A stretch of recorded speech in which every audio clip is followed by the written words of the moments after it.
Hello, in this video I'm going to be telling you what I think is the best PC case of 2021, and this year's actually been pretty busy in terms of PC building for me. I had to add all the builds up, but it turns out I've actually built 25 PCs over the course of the year.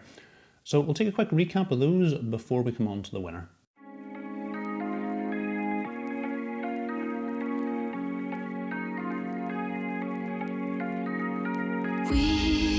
We watch the sun go down over the same old town, like so many times before. We look at the same old stars, battle the same old wars, like so many times before. And I know that we're not perfect, but I'm gonna miss all that we had. Yeah, I know that we're not perfect, but I need this night for the last time. Stay.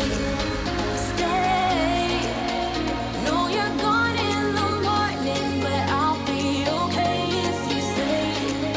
Stay. Know you're gone in the morning, but I'll be okay if you stay.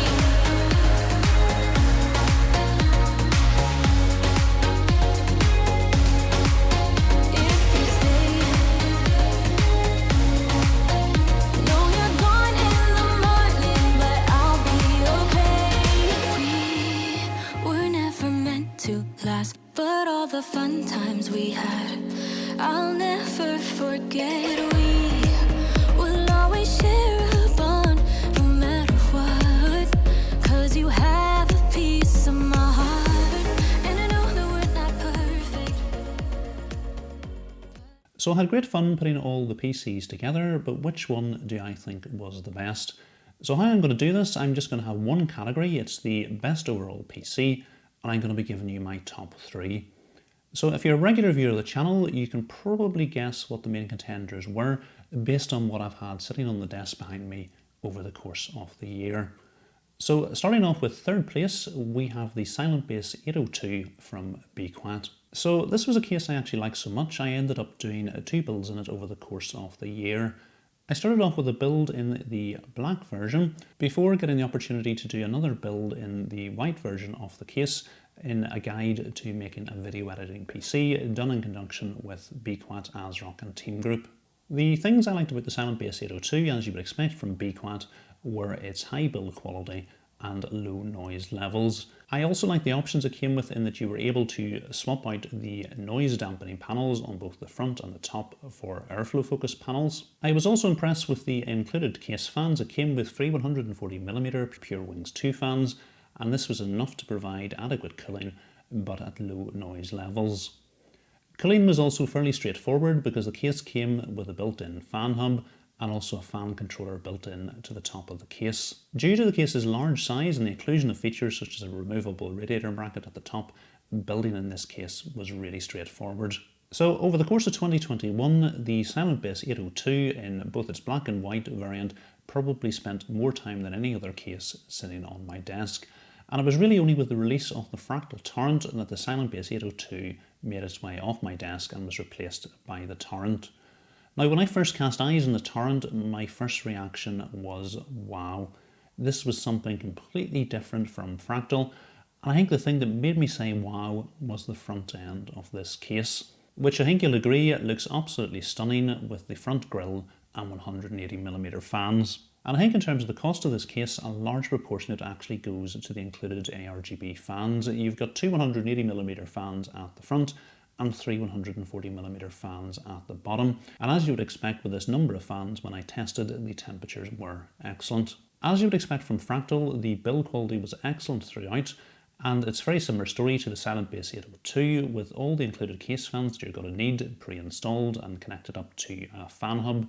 Building in this case was really straightforward. So I think most of you are probably aware of the issues we had with the fan hub in this case, but I think you actually learn more about a company and how they deal with any problems, and how Fractal dealt with the whole fan hub issue in this case was exceptional, and it really makes you believe in them as a company and buy their products with confidence. For me, taking the fan hub aside, there was really only one issue with this case, and that was the included case fans were just so good that you really didn't want to move them. And if you were going with an air cooler, this was absolutely perfect because you kept your 280mm fans at the front and it looked absolutely stunning.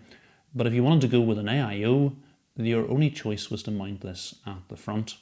To do that, you had to remove your 180mm fans, and really it just did not look as stunning as having the two 180mm fans at the front.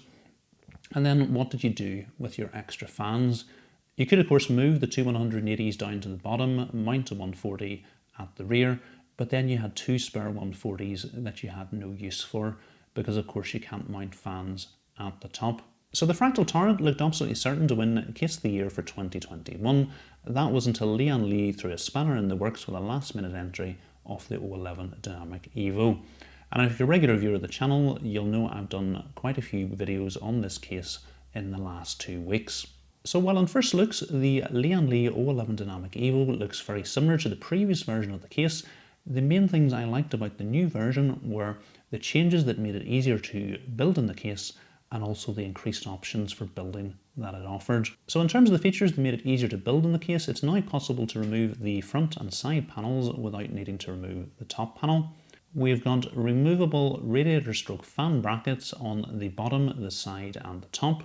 And the cable management experience has been significantly improved with some hooks that help hold the cables in the cable compartment. In terms of the options the case offers, you now have the option of removing the front tempered glass panel and replacing it with a mesh panel. You can mount your graphics card in 3 different orientations: vertical, horizontal and upright.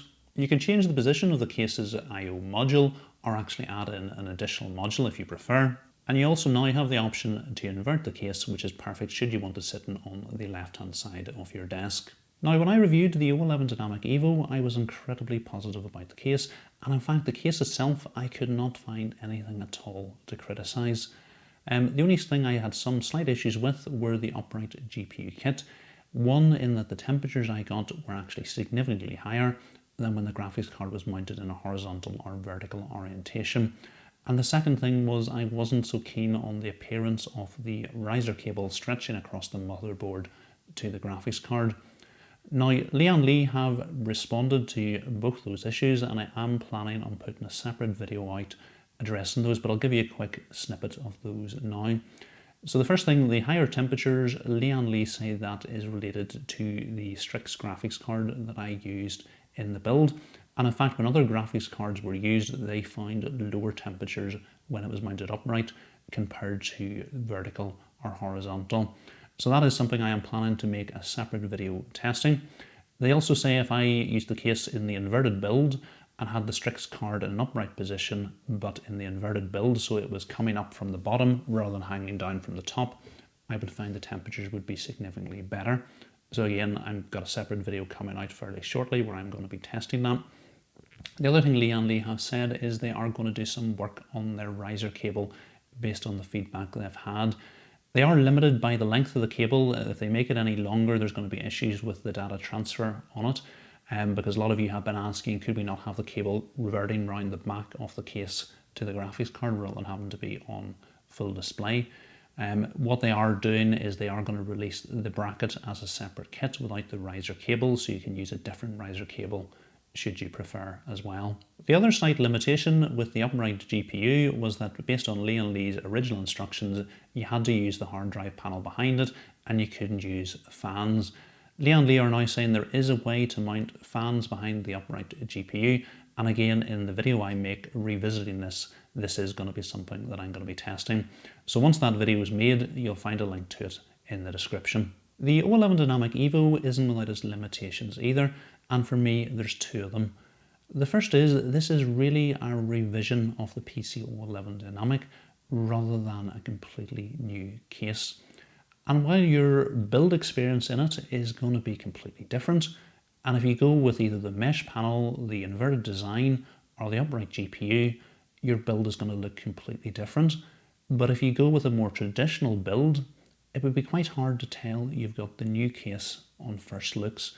And in fact, this is a case that everybody has had on their desk over the last couple of years. The second issue with the O11 Dynamic Evo, that while it has technically released at the end of 2021, you can't actually buy it in 2021. All you can do is pre-order it and it will ship early 2022. So this is a technical issue because most of you watching this video are deciding what should I build with in early 2022. But it is something I do have to consider in deciding which of these two cases I should put down as case of the year for 2021. And like I say, over the last week, I have gone back and forth in which of them I should go for. And even starting this video, I still had not made my mind up. I was hoping that going through the pros and cons again would help me decide, but unfortunately it hasn't. So I know this is slightly unsatisfactory, but what I'm going to have to do is put the Fractal Torrent and the Lian Li O11 Dynamic Evo as joint case of the year for 2021. Part of the reason I think I can do this is I think you should be building differently in each of these cases. If you want to go with an air-cooled build, it is completely obvious to me, go with a Fractal Torrent. That is going to look so much better. The front end of the Torrent looks so much better than the mesh panel in the O11 Dynamic Evo. If you want to go with an AIO, as we've mentioned, that's not a great idea in the Torrent.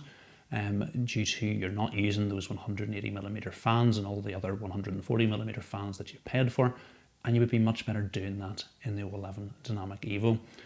So I do think on the different uses, they're both good cases, and that's why for me I'm giving them joint case of the year for 2021. So hopefully you found this video useful and the series of different videos that I have done over the year in 2021.